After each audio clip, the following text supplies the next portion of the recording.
तो क्या किया जाए? तो श्री कृष्ण ने कहा ये मिट्टी चुटकी देकर यमुना जी को बोलो कि मैं अनादिकाल से बाल ब्रह्मचारी हूं।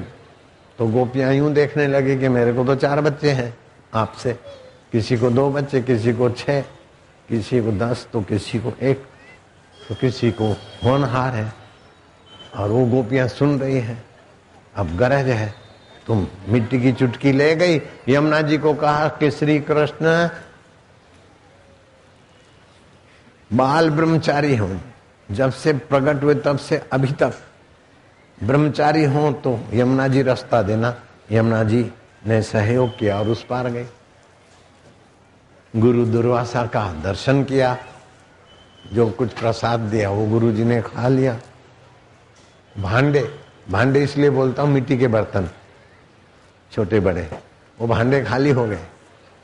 अब शाम को दूध दोने का समय हो रहा है। गुरु महाराज वहां से तो आए थे, तो श्री कृष्ण ने मिट्टी की चुटकी दी थी और यमुना जी ने सहयोग किया।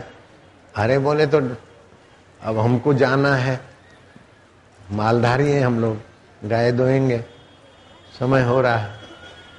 तो दुर्वासा ने कहा बेटे डरो मत, लो ये भभूत ले जाओ, यमुना जी को बोलना कि दुर्वासा ने कभी कुछ न खाया हो तो अभी अभी तो सारे भांडे खत्म हुए भोग लगा लगा के, और उन्हीं गोपियों को सुना रहे हैं कि दुर्वासा ने कभी कुछ न खाया हो तो यमुना जी हमें रास्ता दे देना। यमुना जी ने रास्ता दे दिया।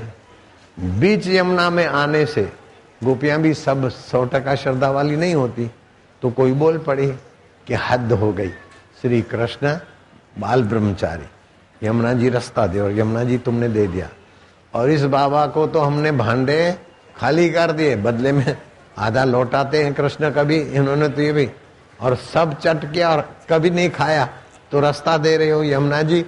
वो बंडलबाज हमारे प्यारे कन्हैया और उनके गुरु उनसे सवाए, और तुम उनके वचनों में साथ दे रही हो मैया।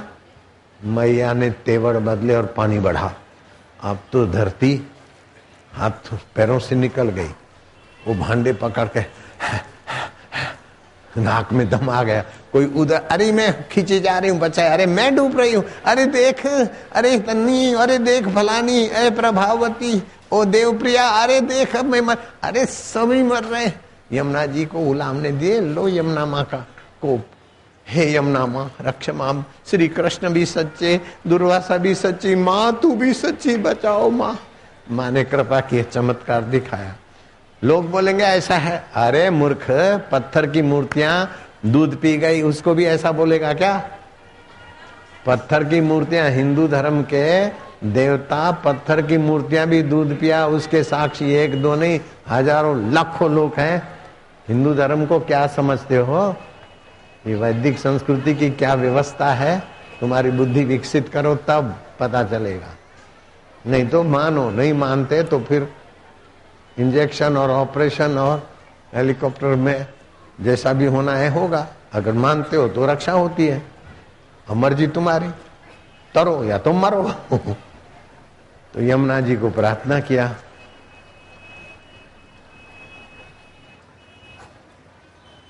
यमुना जी को प्रार्थना किया, बस सभी लोगों के लिए नहीं था।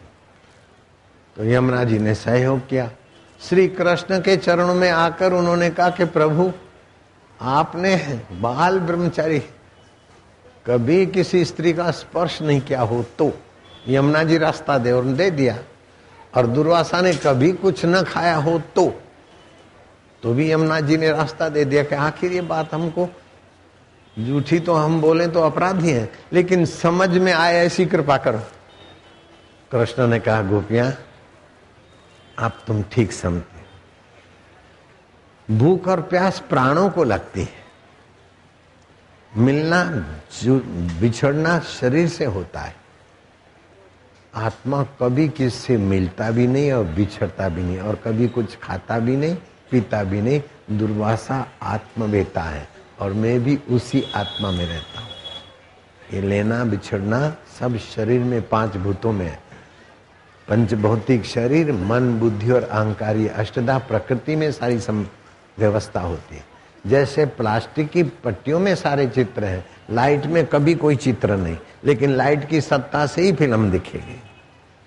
तो सारी पट्टियों को सहयोग साथ तो लाइट का है, लेकिन प्लास्टिक की पट्टियों में जो हरकतें होती है वो लाइट में नहीं है। क्या ख्याल है? चैनलों में जो दिखता है, दरिया लहरा रहा है, ये हुआ वो हुआ, जो दिन भर आता रहता है, कभी कोई कुछ कभी कुछ दिखता कि ये हुआ वो हुआ, लेकिन वो खाली वीडियो कैमरा की कैसेट होती और उसमें विद्युत होती है। तो विद्युत ने कभी कुछ नहीं किया, और अकेली प्लास्टिक की पट्टियां भी कुछ नहीं कर सकती, अकेली प्रकृति कुछ नहीं कर सकती, और अकेला चैतन्य निर्गुण निराकार है। चैतन्य की सत्ता से उसमें होता है, चैतन्य कभी कुछ नहीं करता। तो दुर्वासा अपने को सतचित आनंद चैतन्य जानते, और मैं भी वही हूँ। और हम लोग इसीलिए ये लीला करते कि तुम भी अपनी खोपड़ी में इस ब्रह्म विद्या को भर लो। आत्मज्ञानात् परम ज्ञानम न विद्यते, आत्मलाभात् परम लाभम न विद्यते, आत्मसुखात् परम सुखम न विद्यते। जीवन में 14 लोकों में, त्रिभुवन में अगर सार बात है तो आत्मज्ञान से बड़ा कोई ज्ञान नहीं है, आत्म सुख से बड़ा कोई सुख नहीं है, आत्म लाभ से बड़ा कोई लाभ नहीं। और ये आत्मज्ञान, आत्म लाभ और आत्म सुख की प्रत्यक्ष लीला देख रहे हो कि बरसात आई, ये हुआ वो हुआ। सुबह 7 बजे के बैठे हुए 12 बजने के करीब 12 बज गए हैं, कोई 4 बजे कोई 5 बजे, लेकिन कुल मिला के 7 बजे के मान लो, चलो 4 वालों को भी 7 में मान, 4 बजे के भी कुछ बैठे, कोई 5 के, कोई 6 के, कोई 7 के, और अभी 12 बजे हैं और बरसात आई है, बैठने की जगह नहीं है, तो खड़े खड़े भी सुन रहे हैं। कुछ तो मिल रहा है ना।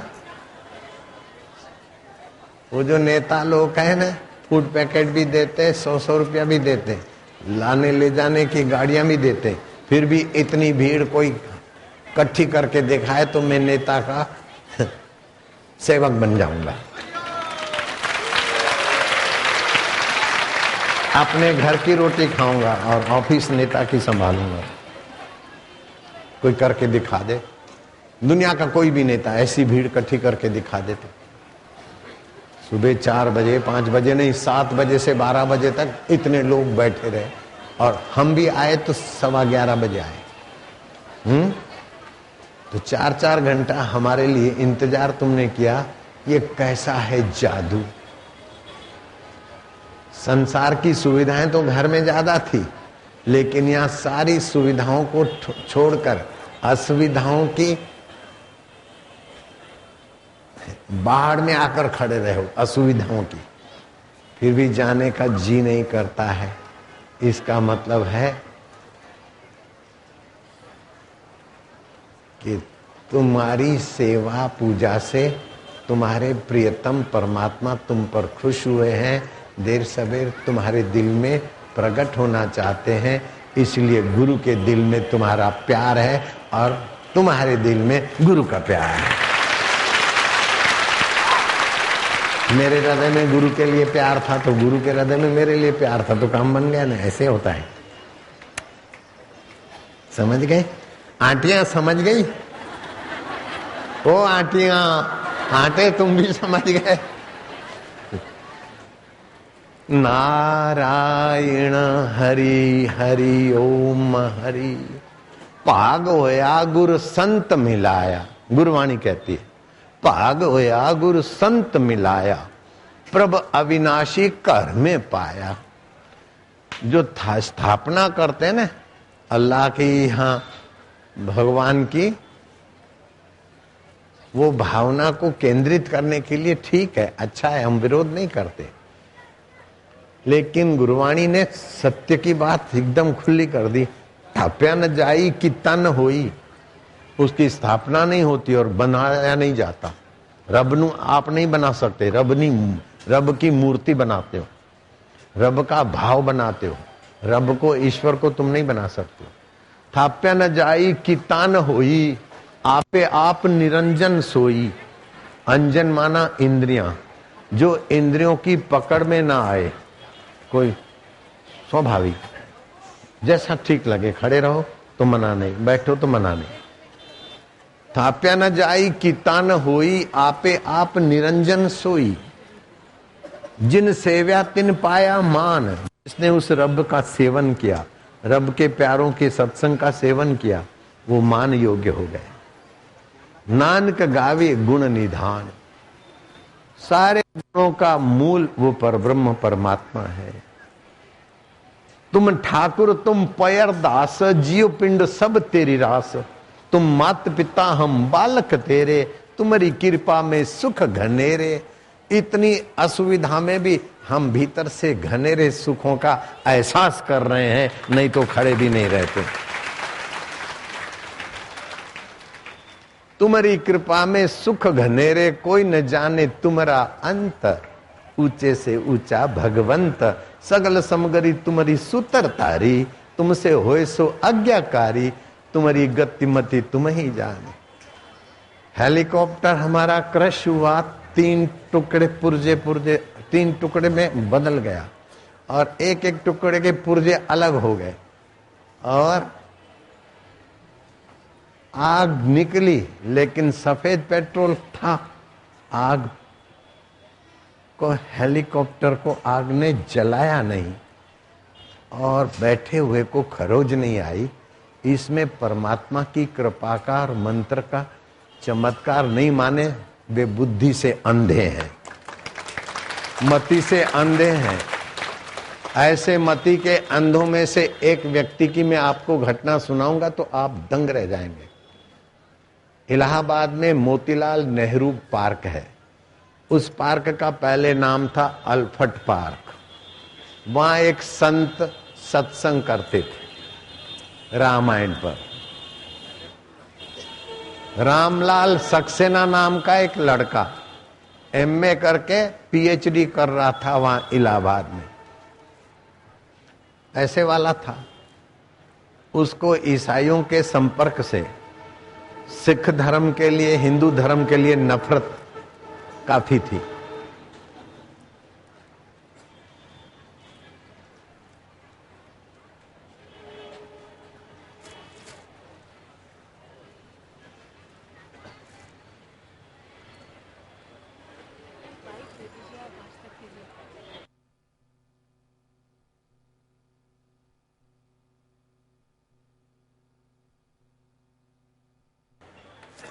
तो फिर इधर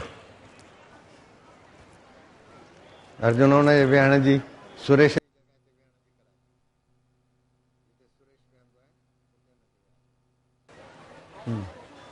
क्या क्या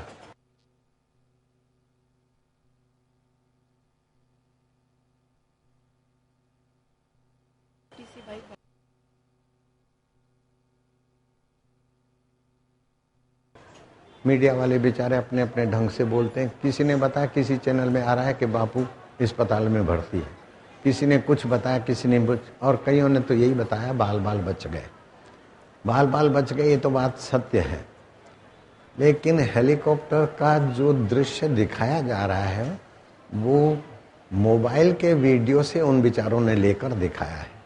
मेरे को आज सुबह बताया आश्रम के खास सेवक ने कि अपना जो बड़ा कैमरा है उसमें आया है कि चिंगारियां निकल रही थी और सफेद पेट्रोल होता है। आग ने पकड़ा नहीं हेलीकॉप्टर को, ये भी एक करिश्मा है। हेलीकॉप्टर के 3-3 टुकड़े हुए और उन 3 टुकड़ों के कई पुर्जे अलग हो गए, फिर भी हमारे पुर्जे को एक खरोंज नहीं आई। ये हमारे मंत्र शक्ति का। और उधर ले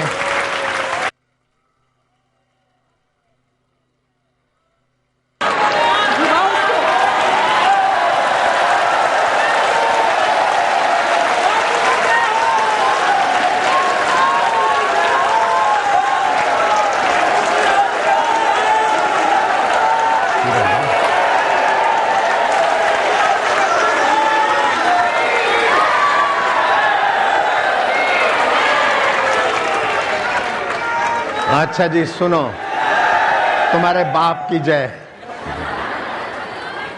नारायण हरि। ये थोड़ा सुनो, आप सुनो ना। इलाहाबाद में अल्फट पार्क था, उसमें अभी नेहरू, मोतीलाल नेहरू पार्क नाम है। वहां एक साधु सत्संग करते थे। सैंपल सेक्शन नाम का एक छोरा एमए करके पीएचडी कर रहा था, आके साधु की बात काटता था कि रामायण सच्चा नहीं, क्यों, हमने देखा नहीं। मैं लंबी कथा नहीं करूंगा। कुल मिलाकर एक संत ने कहा, भाई रामायण सच्चा नहीं है ये तुम कैसे बोलते हो? उसको पढ़ने सुनने से हमारा जीवन सच्चा अच्छा हो गया। अगर तेरे को इस रामायण और गीता और हिंदू धर्म की महानता देखनी है तो तू तो मानेगा नहीं। खाली ध्रुव तारे को रोज 1 घंटा देख और अगले इतवार को तू मेरे को बताना, तेरे को चमत्कार देखेगा।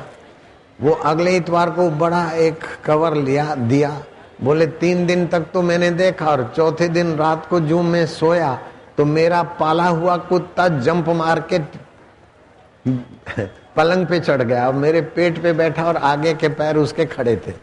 मनुष्य बोले उस भाषा में, मेरे कुत्ते ने मेरे को कान के तरफ आकर कहा कि ईश्वर की सत्ता, महत्ता, चमत्कार, इससे बड़ा क्या देखना चाहता है मूर्ख।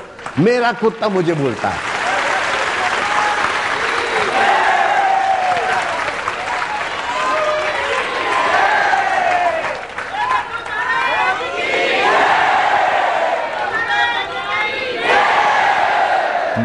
मनुष्य भाषा में मेरा कुत्ता जब ऐसा बोलता है तो मुझे एक कुछ जर्क आई और मेरी जीभ अब बोलने से इनकार करती है। कृपया, मैं गूंगा हो गया हूं, मेरा गूंगापन मिटाने के लिए बाबा उपाय बताइए। बाबा ने कहा, अब भगवत भावना से भगवान के भक्त सच्चे, भगवान का अस्तित्व सच्चा, मैं उनका हूं, वे मेरे हैं, ऐसी भावना कर बेटा, तू ठीक हो जाएगा।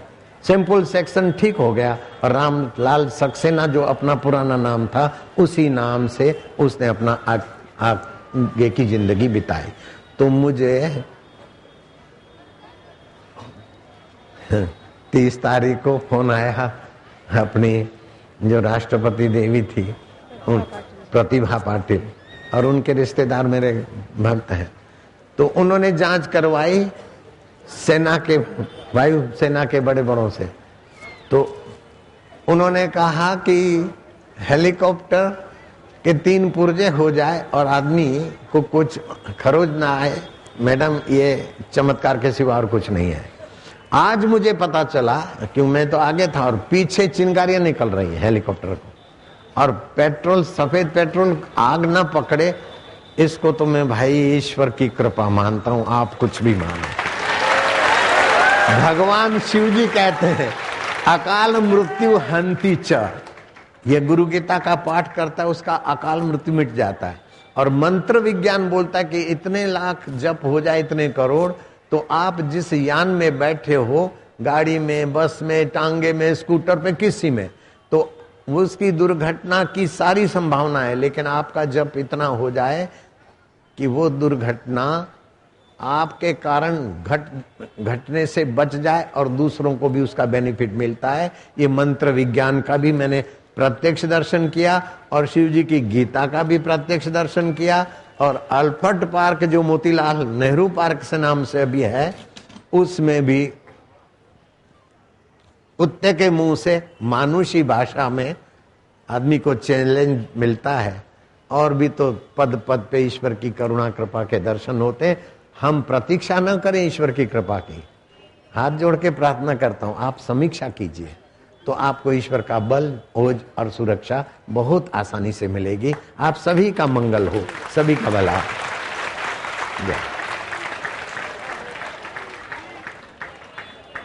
जो बापूजी की जय बोलते हैं उनको मैं सुनाऊंगा, तुम्हारे बाप की जय। चुप रहो।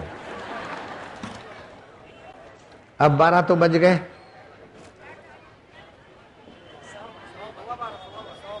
सवा 12 हो गया। अब हम रिसेस करने जा रहे हैं। अर्जुन अभी हम रिसेस करने जा रहे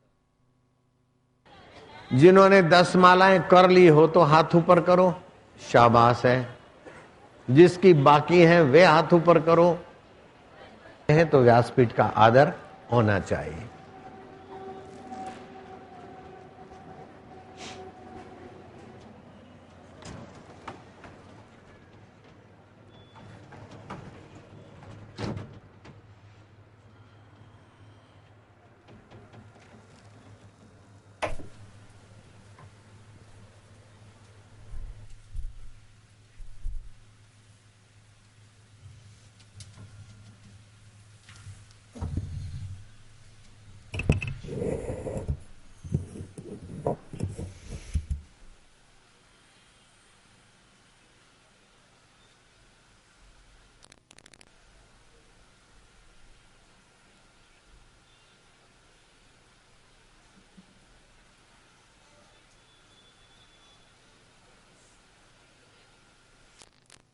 ओम।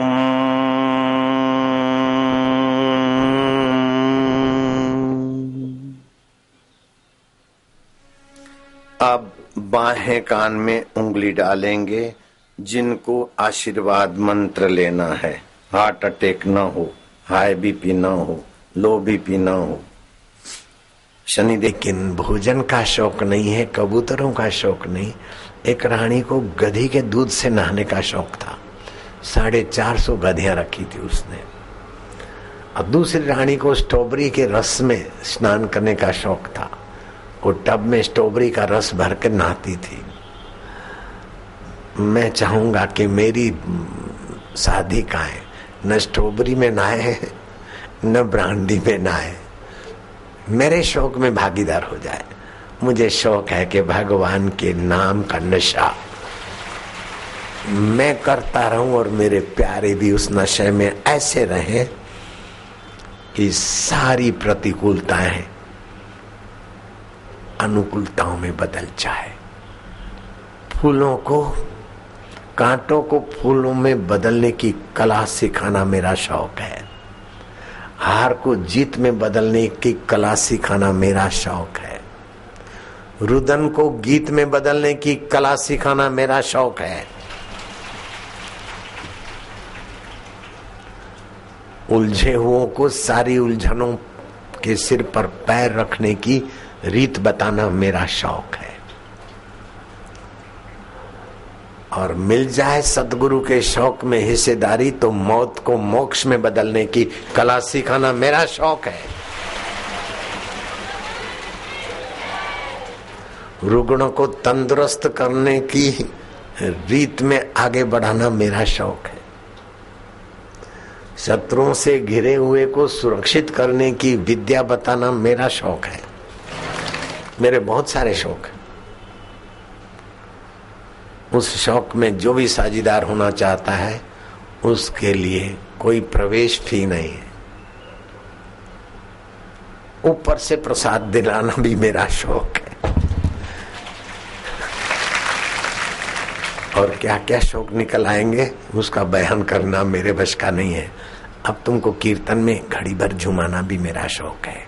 मानसिक कीर्तन, होठों से ओम ओम, प्रभु जी ओम, प्यारे जी ओम, मेरे जी ओम, आनंद ओम, माधुर्य ओम, ओम ओम। होठों से अंतरात्मा का रस आएगा। ये शौक सारे शौकों को तुच्छ बनाकर आपके महान परमेश्वर शौक से, श्री कृष्ण को ऐसा ही शौक था। जो कृष्ण को शौक था वही मुझे है। जो राम जी को शौक था वो मुझे है। जो मेरे लीलाशाह भगवान को शौक था वो मुझे है। मैं चाहता हूं कि मेरा शौक में भागीदार तुम भी हो जाओ। शौक नहीं, शौक, शौक।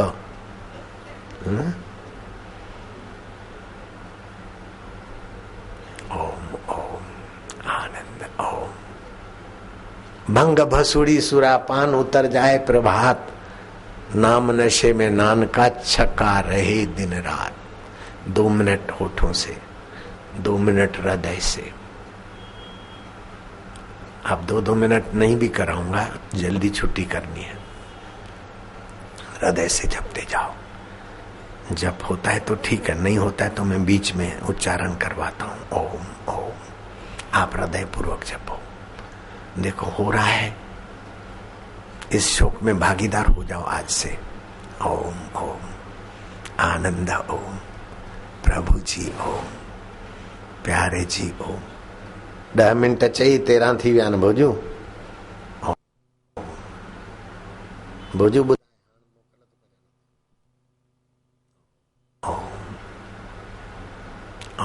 आनंद ओम, माधुर्य। हृदय पूर्वक अगर 10 मिनट ये शौक लग जाए मूर्ति के सामने भगवान की, गुरु की, ओमकार की अथवा किसी पेड़ पौधों को देखते गए और ऐसा करो।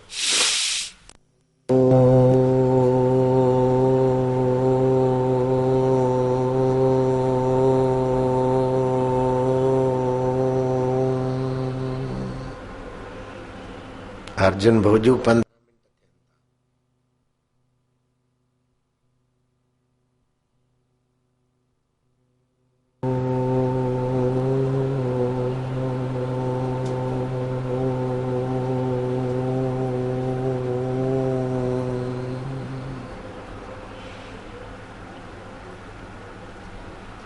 एक टक देखते गए, चाहे आकाश को। जितनी देर उच्चारण किया उतनी देर शांत। इसको विश्रांति योग का शौक, इससे सामर्थ्य आएगा। ऐसा कोई सामर्थ्य नहीं कि परमात्मा में विश्रांत हुए बिना मिले आपको। वो सामर्थ्य तुम्हारे जीवन में देखने का शौक भी मेरा है।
आनंद। ओम शांति। रात को सोते समय आप नया शौक शुरू कर दो। पूर्व अथवा तो दक्षिण के तरफ सिर हो। ओम ओम ओम ओम ओम ओम ओम ओम ओम ओम ओम ओम ओम ओम ओम ओम ओम ओम।